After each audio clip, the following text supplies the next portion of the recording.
Un cordiale saluto a tutti i telespettatori di Telechiara dagli studi mestrini di Telechiara di Camper, appunto, Camper Venezia, che si dedica in questo segmento ad un momento, ad un grande appuntamento che si verificherà tra pochissime ore, domenica 6 maggio a Jesolo, la festa diocesana dei giovani. Abbiamo qui con noi il coordinatore della pastorale giovanile diocesana, Don Renato Mazzuia.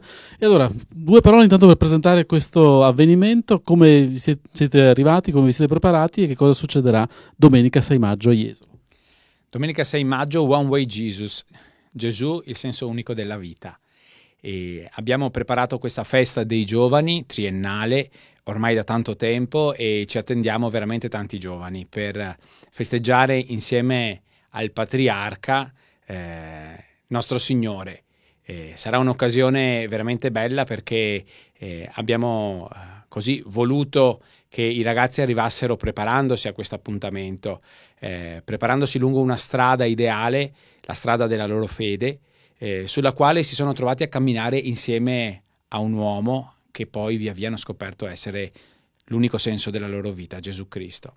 Ci siamo ispirati alla parabola, al brano evangelico di Emmaus che lo scorso maggio, un anno fa ormai, il Santo Padre ci ha consegnato a San Giuliano, questa grande immagine dei due discepoli che camminano e incontrano la vita, il risorto. E allora abbiamo detto come non cogliere questa occasione, invitare i nostri giovani a rendersi conto che nel loro cammino il risorto ha un senso e anzi un senso unico, one way.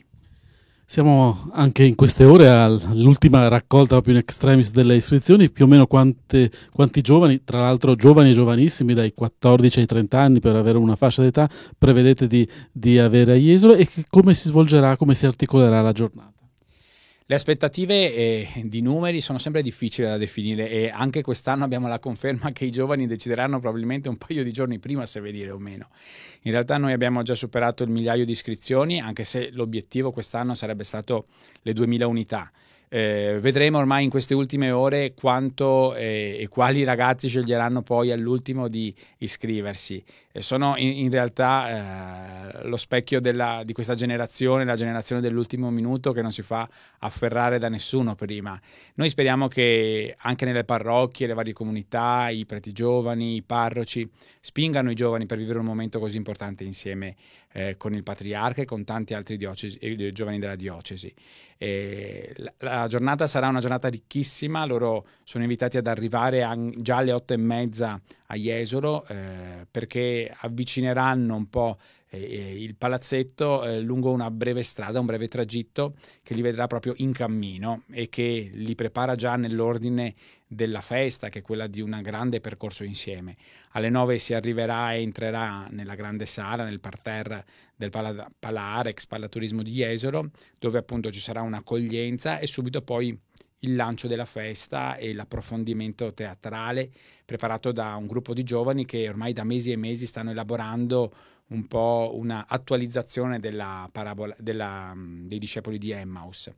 Dopodiché il momento centrale e culminante sarà l'Eucarestia alle 11:15 più o meno, quando il patriarca Francesco celebrerà anche l'iniziazione cristiana di 3 giovani che abbiamo conosciuto anche in queste settimane, 2 giovani albanesi, Cristian e Cristina, e un giovane del Mali, si chiama Benoit.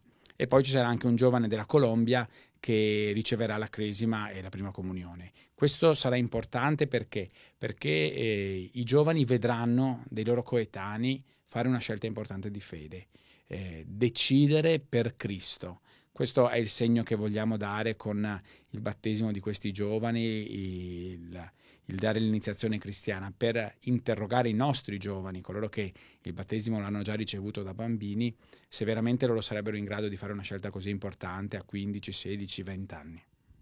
Nel pomeriggio poi spazio a vari momenti, varie animazioni, e poi nel finale anche una sorta di mandato che il patriarca affiderà ai giovani. Tra l'altro il patriarca Francesco è al suo secondo vero momento di incontro con i giovani, il primo è stato proprio il sabato pomeriggio dell'ingresso. Ecco, com'è stato questo primo approccio in un momento tra l'altro anche molto particolare di preghiera, di adorazione eucaristica nel primo momento, e in un momento anche composito con anche momenti di animazione e festa adesso?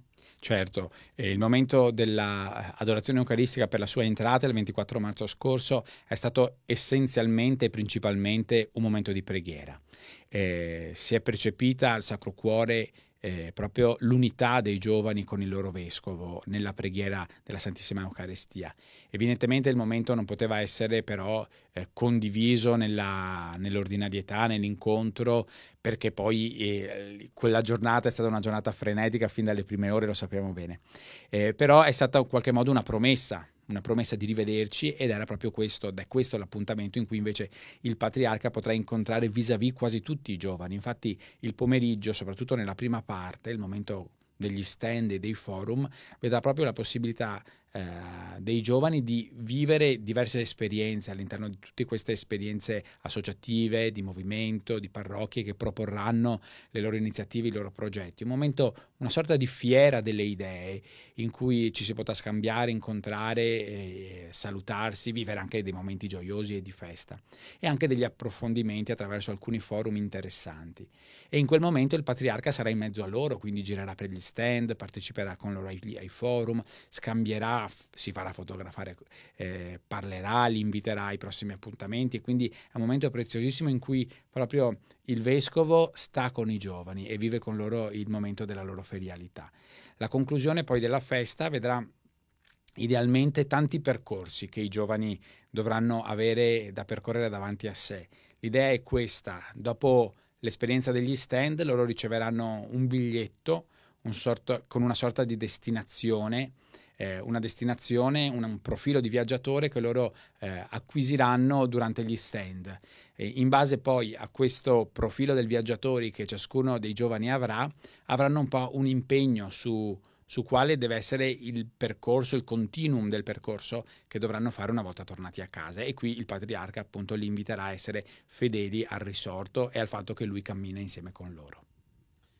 E allora appuntamento a tutti i giovani, anche quelli che volessero proprio all'ultimo momento, decidessero all'ultimo momento di partecipare, domenica 6 maggio al Pala Arex, al Paraturismo di Jesolo, praticamente dalle 8:30 fino alle 4:30, 5 del pomeriggio, con tutti questi momenti e con l'appuntamento centrale nel cuore alle 11, un quarto, 11:30, con la messa presieduta dalla Patriarca. Siamo in chiusura di questo appuntamento, di questo segmento di Camper Venezia. Ricordo altri due appuntamenti che avranno la partecipazione e la presenza del Patriarca. Uno è proprio tra pochissime ore, sabato pomeriggio 5 maggio, dalle 15:30 alle 17:30, il Patriarca Monsignor Francesco Moraglia incontra tutta la realtà dei gruppi d'ascolto della parola presenti in Diocesi di Venezia, una realtà che, come abbiamo sentito anche la scorsa volta, raccoglie e riunisce alcune migliaia di persone nel Patriarcato. Nel pomeriggio di sabato 5 maggio all'Istituto Salesiano San Marco alla Gazzara a Mestre, l'incontro del Patriarca con i gruppi d'ascolto. E poi un appuntamento molto particolare e importante che è fissato invece per giovedì 10 maggio, la veglia per il mondo del lavoro, che si svolge da alcuni anni nel Patriarcato e che quest'anno avrà uno scenario, una sede particolare. Sarà nel piazzale esterno dello stabilimento della Ditec di Quarto d'Altino, alle 20:30 di giovedì 10 maggio, un segno tra l'altro anche di concreta vicinanza e solidarietà con una realtà imprenditoriale e lavorativa in situazione di grossa, delicata crisi. Sarà presente anche in questa occasione il Patriarca Monsignor Francesco Moraglia, che terrà un intervento, una meditazione proprio nel contesto di preghiera per tutto il mondo del lavoro, per i lavoratori, per chi il lavoro non ce l'ha o ce l'ha in situazioni di precarietà e di incertezza, e anche con un pensiero, una preghiera per chi è morto invece nel compimento del proprio lavoro. Grazie a tutti e linea a Cristina Pagni.